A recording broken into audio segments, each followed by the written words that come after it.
next, we have the magic and comedy of Trevor Moore. Welcome, Trevor. How you doing, Shalinda? Good, how are you? Very well. Good. We're pleased that you could join tonight. I know last year you didn't make it, you were under the weather. You've been here a few times for the telethon. You're definitely a favorite.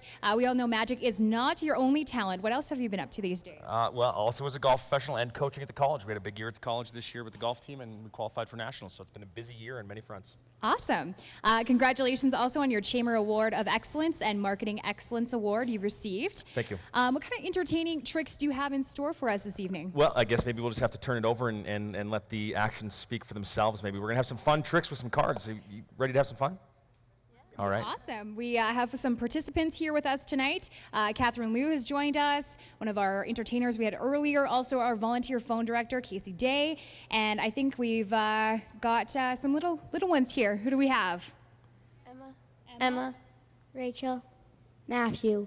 Awesome. Good. All right. Well, welcome everyone. Let's see what Trevor has up his sleeve. Well, up my sleeve. Interesting you mentioned that. I'm going to roll my sleeves up just to prove I have nothing up my sleeves. We're going to have some fun. How are you guys? Good. Your guys? Good? Excellent, excellent. Well, we're going to start with a fun one, a card trick. Now, are you familiar with what a marked deck is? You're familiar with what a marked deck is? A marked deck is a deck that has particular markings on the back, so that by looking at the back design, you can tell which card it is on the front. You don't actually need to see the faces of the cards.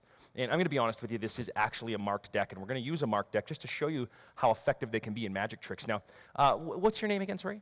Rachel, do me a favor. Go ahead and grab a card, Rachel. Pull it right out. Don't let me see it, though, but I want you to show it to them, and show it to the camera right here, if you will, maybe. Excellent, excellent. So now here's what we're going to do, Rachel. I'm going to get you to put your card right back there, and we're going to put the deck back together. Now, here's the idea. I didn't get a look at your card, did I? Would you agree? Now, see, the only way I'd be able to reach into the deck and find the card would be if the backs and the markings help me decide. And I do use the markings. See, I can tell that because the angels are a little further apart on that one, that's a jack. See, that's an ace because the hearts are close together. Are you seeing the markings? See, some of the markings are really obvious, the size of the circles. Some are not as obvious. I mean, some are really crazy, ridiculous markings, like maybe that one right there. You can see that, a blue card in the middle of the red deck. Now, wouldn't that be cool, just if, for say, that we had the one blue card in the deck and that was your card? Would that be impressive? Yeah, see, which was your card? Was it the Joker? Yeah, see, the Joker happens to be the blue card in the deck. Now, people always wonder, there's one blue card in the deck. What would have happened if you wouldn't have picked the Joker? Do you know what would have happened, Rachel? The trick wouldn't have worked. See, because there's only one blue card, right? See, if we take the Joker, which is the only blue card, we'll put it right here. We'll try it again. I'm going to get you to do me a favor, if you will. I want you just to simply touch a card. Put your finger on a card. That one right there. Excellent. Now, here's the idea. Watch close. All the cards above the 9 are red. Would you agree? Yeah. All the cards below the 9 are red. Would you agree? Would you be impressed if I turned the 9 over and the back of it was blue? Yeah. Yeah, but you see, you remember if I said correctly, there's only one blue card. See, the 9 of hearts can't have a blue back. Only the Joker can. The only way the 9 of hearts can have a blue back is if it switched places with the Joker. Did you see it switch right there? The Joker now has the red back, and we're hoping that the blue-backed card is the 9 right there. Let's get rid of the blue card because we don't want to think I'm cheating. We're going to do another trick. We can leave that card. Don't worry about that one. I'm going to get you. Would you do me a favor? Would you shuffle those up for me? I just wanted to let you know we got a good chance of beating him. I'm his father. I taught him everything he knows. There you go. All right. Thank you. Here's what we're going to do. Watch very closely. We're going to get you to pick a card for me. Excellent. I still don't think you're going to beat me, but watch close. I'm going to get you to sign your name on the front of that card, and I'll get you to show it to the camera for me, if you will. That would be the number side. You bet. You bet. Your name right on the number side of that card. Now, you're going to slide right over here because you have a tough job. You know what the tough job is? You get to be my good-looking assistant. Okay, so go ahead and put your card right back there. And here's what we're going to do. You're going to be my good-looking assistant. Are you ready for this? Now, here's the neat thing. See, when magicians have assistants, they don't let their assistants use their real names. The assistant has a stage name. So your stage name is going to be the Jack of Clubs. Okay? You are the Jack of Clubs. Now, here's what we've also got to do. We've got to put you in your magician's assistant's outfit. Are you ready for this? Okay? We're going to take the Jack of Clubs, which is his stage name, and we're going to draw a picture of him on the back in his magician's assistant outfit. Now, we're going to give him a big, flowing, fluffy wig. All right? He's going to have a big smile. A couple of dangly earrings. How does that sound?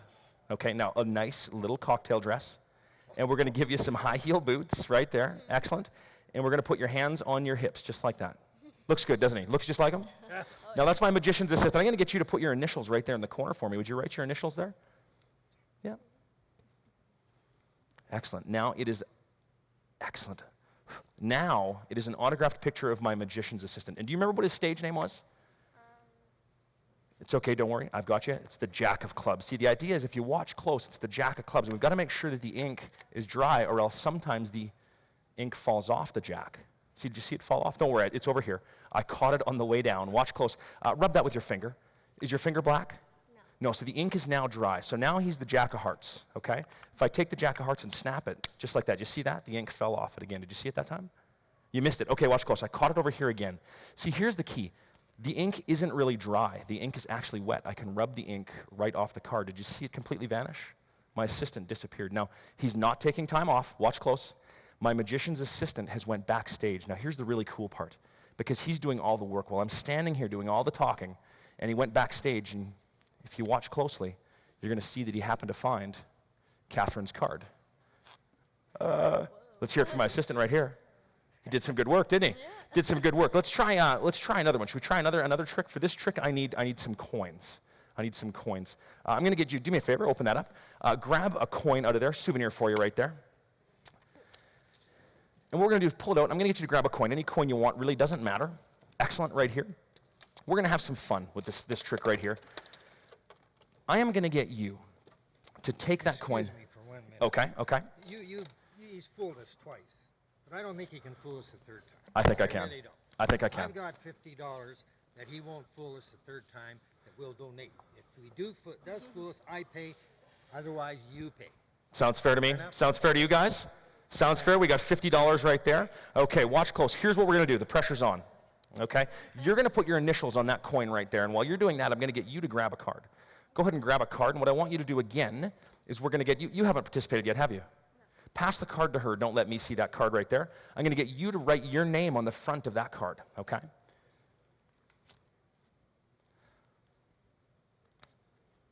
Okay, now here's what we're going to do. Go ahead and put your card right there. Show it to the camera quickly. Let's get a good look at that card right there. Excellent. Put that card right back there. Now, I want you to watch very closely. Let's be as fair about this as we can. You had the ability to pick any card you wanted, right? And you picked a card. You picked the card, actually. You gave it to her. She signed her name on it. You picked a coin. It happens to be the quarter, and we've marked it with your initials, okay? We're going to do something fun here. I'm going to get you guys to just back up just a touch, if we will. We're going to do something very fun, and we're going to see if we can find this card in a very fun way. I want you to watch the quarter very closely. We're going to take the quarter, and we're going to wrap it up in the tissue paper, just like this right here. Feel that quarter still in there? Yeah. Excellent. Now we've got a marked quarter. We've got a marked card. Now here's what we're going to do. We're going to put the quarter on top of the deck, and we're going to take the matches. Watch very closely. Very closely. Did you see that? Get a good look at the front of the deck right there. The coin has burnt a hole right into the deck through cards. Not just one or two cards, but a number of cards. Let's make sure that coin isn't too hot. Get a good look at that right there. We're going to cut right down to the card where it burnt down to, and let's see, it burnt right to there. Now, wouldn't it be cool? Wouldn't you think it would be cool if it fell right through the deck and stopped at one card, and that card happened to be your card? You would agree? Yeah. Okay, well, here's what we're going to do. Now, that is your initials on that coin right there. Agreed? Okay, so that is your coin. Here's what we're going to do is let's have a look at the card right there, and that is, in fact, your card. See, the coin found it that time. Let's do one really quick one to finish off here. Lost the 50. You lost the 50. You heard that. He lost. He admitted it. We're going to actually, you know what? You can keep that card as a souvenir. We'll do one last quick one just to wrap it up. I want you to watch close. This is going to be quick. Are you ready? If I snap just like that, the deck has vanished. I guess we're done. Did you have fun? Yeah. All right. Rachel. Thanks for the donation. Thank you so much, Trevor, for taking time out of your busy schedule to entertain us this evening. Thanks for having me. And thank you to the participants as well.